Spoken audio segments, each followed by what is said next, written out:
Hey everybody, it's me, DeoGenZ, and it's time to play some more Pokemon Crystal. Today on this walkthrough episode, we are going to head north of Cerulean in search of the answers to the power plant being off. What is going on around here? I do not know. What I do know is that the power plant itself is to the east of Cerulean. So I think I'm doing things a little bit out of order, but when you see how they will set our time of events and episode length for the future, you'll understand why I do so. Today we are going to be focusing on taking on the trainers of what once was the Nugget Bridge. The Nugget Bridge is how we'll be finding them, but they all moved out into the field right up and above that river. So we will have to go there. Oh! But it looks like there's an item somewhere. I don't think it's in this field. I think we actually have to surf on over to a little bit of the land patch over there if it's still available, and we will find ourselves an item. But Nugget Bridge, oh, I remember this fondly from playing Red version. I always wanted to chuck the trainers into the stream, though, to be quite frank with you, because that was the point when Gary, or Blue if you're cool like that, would come to you and say, "Hey, Red, I'm getting so much further than you. I've already got badges from Misty, blah, blah, blah." Yeah, okay, Gary.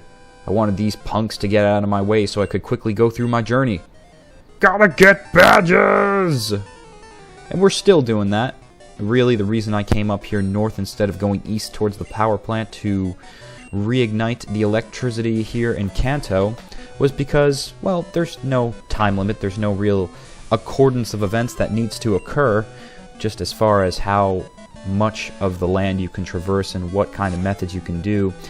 Your travels here in the Kanto region will be a lot easier if you do get the power plant on first things first. It will allow you to get the Snorlax out of the way. It will get the magnet train up and running.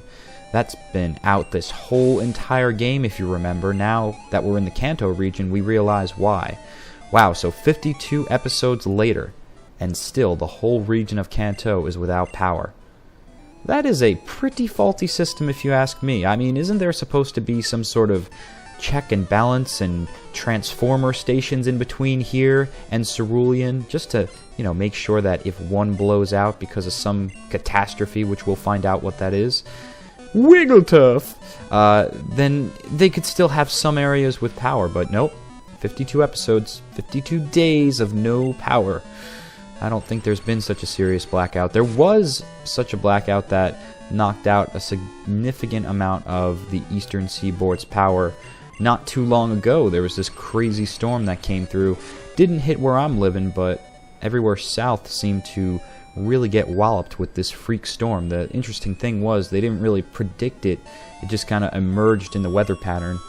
Mother Nature was like, "Nope, we're doing a storm today." I don't think so, beachgoers. Bennies, go back home. It's time for a thunderstorm. Maybe Raichu woke up from his sleep and he was getting pissed off that he's on the job sleeping and being double slapped by Wigglytuff. Although, speaking of Wigglytuff, does anyone know where to get a Moonstone in Conquest? I know, it's another game. It's not related to this. But still, I do want to evolve my Jigglypuff into that cute, fluffy, tougher Wigglytuff. It's got some tough slaps when it put us to sleep. Why don't you just use Nightmare on us and finish us off? Oh, for Pete's sakes. Sleep isn't a permanent status in this game, is it? No, of course it wouldn't be. I know you wake up from sleep. Thank you, Chew. See? Our opponent's impediment to destroy us with its double slaps really lended us the chance to come back on top. Makes me wonder if the artificial intelligence of this game is really geared toward defeating you. I know some trainers are. There are some trainers in this game that are ruthless. The gym leaders, for example, Elite Four, and another trainer that we will meet somewhere, hopefully in and around Kanto, that has immense strength. Strength that we've never seen before. You know, their AI seems to be that they're not going to wait around for you to use a potion. If they have a opportunity to hit you with an offensive move, they're going for it. And right there, that Wigglytuff definitely could have had Chew in a bind, because I had no need, really, to give it a potion. It's not like the Pokemon Center is miles and miles away. It's just south of this area here. That's the nice thing about all the Pokemon games, for the most part. I'm trying to think of one that was ridiculously out of place, but can't remember at this moment. Maybe Mount Cornet in Diamond and Pearl, but for the most part, the Pokemon franchise does well at giving you re-healing points for your team members, which is very important since a big part of this is training and battling other kind of grunts and insignificant trainers along the way, but they're all vital. They're all vital to your greater cause of claiming victory in the Elite Four and becoming a champion, or just collecting all the gym badges and saying, nah, I just want it to hang on my wall. Just want shiny badges. I like the shiny. And if you like the shiny, then you definitely have to come to Kanto and do all the challenges here. And something else that you are unable to do is complete your roster of badges. So if you think you can just waddle around Kanto in the dark for long because you don't feel like turning on the power plant's regeneration machine of electricity, then, well, you can't battle certain gym leaders. Misty, for example, is not in her gym right now. She is the closest gym leader, if she was there, that we could face next, and she's not even at her gym. Redonkulous! I do believe this was the first game. Well, of course it was. It was my first game ever. Well, first Nintendo game. First game ever, probably a Disney game, if I had to imagine. Some kind of Mickey Mouse mailman game where Mickey would have to go in a cart and you'd have to send invitations to everyone, but that was a very simple game. This was my first real video game that involved an actual piece of gaming hardware, not just some casual programmed game for the computer. So yes, in fact, this was the first game in which gym leaders weren't always at their gyms, which surprised me because, well, for the most part, actually no, and you know, for the most part, every time I saw the anime, there was something leading up that had you have to do some additional thing with the gym leader, help them on their mini quest in order to get them back to battling you. The Johto region did that pretty well. Whitney wasn't in her gym. The gym in Azalea Town with Bugsy, that was blocked out by Team Rocket members. I think Faulkner, he was available right from the onset, but there was a couple of gyms that didn't have their leaders sitting at them the whole entire time, which definitely was a shift from Red and Blue. And I think over time, the Pokemon franchise has even gotten better at making a more interesting attempt at unifying you with the gym leaders in the way that you would actually care that they are a character in the game. Some of the gym leaders, they could have been forgettable, especially from the third generation. Not too many of them did important actions beforehand, like the Moss Deep City gym. Man, all you had to do was travel to Moss Deep City. The trip to Moss Deep was more memorable, with all the diving spots and with the Relicants out in the ocean. Once I got to Moss Deep, the only thing I remembered about that place was that there was this glitch that you supposedly could do to show up to the astronaut center 100 times, and once there was 100 successful flights, then they would let you hop in the spaceship itself and travel up to where Deoxys was. Now, of course, that was a completely fake, total troll hack that doesn't do anything, but I tried, and that's all I remembered of Moss Deep, but not the gym battles. They did a much better job in Black and White in personalizing the gym leaders for you, giving you a bit of their backstory and understanding their personalities in who they are as a gym leader. And hey, even during the final conclusions of that walkthrough, we saw them all uniting for our cause. So that was pretty cool. I think that it's important that people understand what the gym leaders are for. They're not just a bunch of bros and broettas trying to pump iron with their Pokemon in order to pwn any unsuspecting trainers who might wander in. No, they're compassionate. They're role models for their community. They are the gym leaders. And I kind of knew that before, of course, since I started out with Crystal, that they were looked upon as idols, which was why I was so surprised to see in the Pokemon Adventures manga the storyline shifted to where a good chunk of the Kanto leaders were a part of Team Rocket.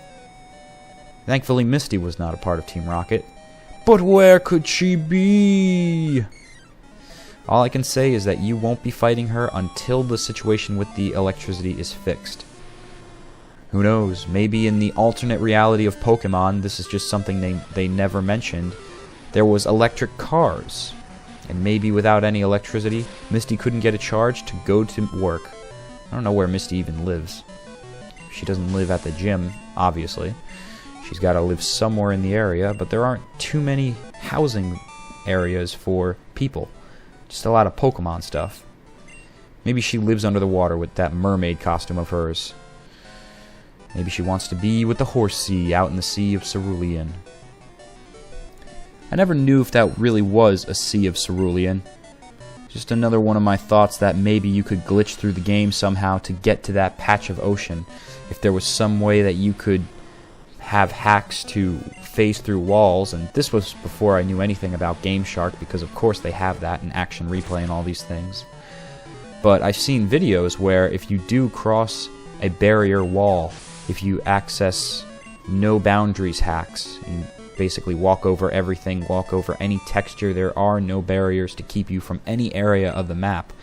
What will end up happening is you just walk into a new glitch city that's constantly transforming and rephasing itself. Pretty cool.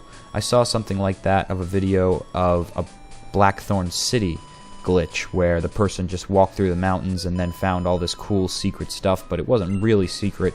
It was more or less just a randomly generated glitch city. Very similar to the Natural Born Safari Zone glitch that you could do in red, yellow, and blue. But the cool thing about that one is what I really appreciate about that glitch, and why red, blue, and yellow has such nostalgia with me, is the fact that it was in the game and you could do it with just the cartridge and your Game Boy. You didn't need to have an additional hack device. You know, I would never buy a hacking device for a serious console. It's ridiculous. If there was anything I needed to see hacked, there is obviously a whole set of YouTube out there, a whole fleet of people to hack it for me, so I don't have to do that over my game. Or I'll just do an emulation and do a ROM hack. ROM hacks are much better, and they're exactly what I imagined all those years ago is what would occur once I hopped over those barriers. You know, looking back, it was obviously a stupid, childish thought that the developers would want to hide so many villages and areas of their expertise and work. But, you know, I got a chance, I got a crack at programming a game once in RPG Maker, and it actually went on to, you know, do well in a high school championship thing for technology, TSA, if anyone was ever a part of that. But in development, we made a lot of things that we wouldn't even show, or that you couldn't even get to easily for just kind of those players who were more adventurous. So I do definitely suppose that there are games that have those Easter eggs, that have hidden lands.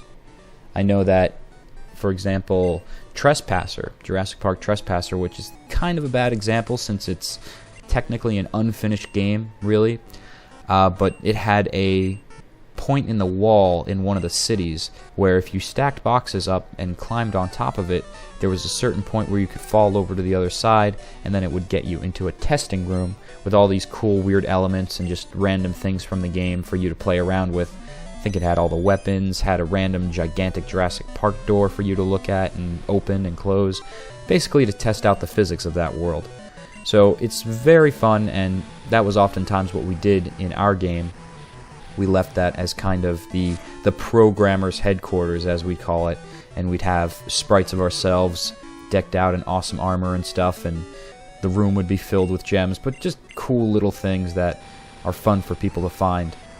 I'm not sure if anything of that sort was naturally in Gold, Silver, or Crystal, but there was a sure lot more of it in Red, Blue, and Yellow. It's like we were talking about before, the mystery of that pickup truck in Vermilion City. Maybe that was their concept. Maybe originally Nintendo said, we're going to have forward-thinking ideas on the environment and have all of our gym leaders drive electric cars so that they put on a great image for their environment and their local town. This way, it stresses the importance of not polluting the area for Pokemon or something like that. And then when they thought, no, it's too radical, kids might not get it, we might raise hell we might be controversial. Well, little did they know they were going to be controversial whether they wanted to or not, with religious groups attacking them, saying that Pikachu will transport you to Satan. But hey, there's controversy with nuts and extremists on every front. Them be the trolls, so as long as you ignore them and laugh, there's nothing more you can do. But yeah, maybe they thought it was too much of a controversy, so they said, alright, we will not add that idea, but for the more introspective and logical thinkers who like to pull off glitches and use their mind to break the game, we'll let them break into what our true ideas were. Biodiesel pickup trucks and electric cars. And this way, a couple years, 10 years or 3 years? I don't even know what the timeline is. That's horrible. How many timeline years? Is there a different timeline for Pokemon than just our normal timeline? I'm not sure. I never know because there's manga, there's anime, there's the games. I think they're all separate from each other, but they do somehow coincide. Somehow. Don't think it's a timeline as in-depth as the Zelda timeline, but it might have its own thing going on. Yeah, so that would be their perfect setup for this game. Yep, electric cars, that's what Pokemon was known for back in the day, until we shoved it into a glitch that you had to pull off. It wasn't really a glitch, it was more of just a clever thinking puzzle where you had to realize, well, if I don't get that and I trade with someone to do this, so I don't have to get the TM cut from that captain, so he just keeps his boat there the whole time, I could eventually backtrack with Surf to get on to the other side of whatever is past that boat. So it was really more just a thought puzzle, which I appreciate, you know, and I see it a lot more in indie games nowadays than I do not first, but, yeah, I guess first party. Yeah, first party. I keep thinking first person. But first party Nintendo games, they don't normally have them anymore. I guess they're seen as somewhat of a, I guess, annoyance, really? More unprofessional, perhaps? Something of a mistake back then. Because I'm sure that they really didn't intend for Glitch City to come about by playing your Pokemon game. I mean, if somebody did that glitch accidentally, which is, I guess, is really how it happened, I assume most glitches are discovered on accident, then somebody not knowing what to do that would have freaked out might have saved in the Glitch City, which is something you never want to do. Never, ever, ever save in Glitch City of Red, Blue, and Yellow. You may be stuck there forever, ever, ever, and you'll have to restart your game. But for somebody like that, not knowing, you know, that could be a pretty scary thing. So I guess they see glitches and things of that sort as kind of hindrances of the past. Things and mistakes that they won't make anymore now that they're the new and improved Nintendo. But I appreciate it. And a clever thought puzzle like that pickup truck on the side of the SSN, that was something that I would like to see more of in Pokemon games and Nintendo games overall. Take a lesson from the indie. Big corporate gamers, take a lesson. Alright guys, I'm DeoGenZ, and in the next episode, we will have a lesson in electricity and how to restart the generator of Kanto.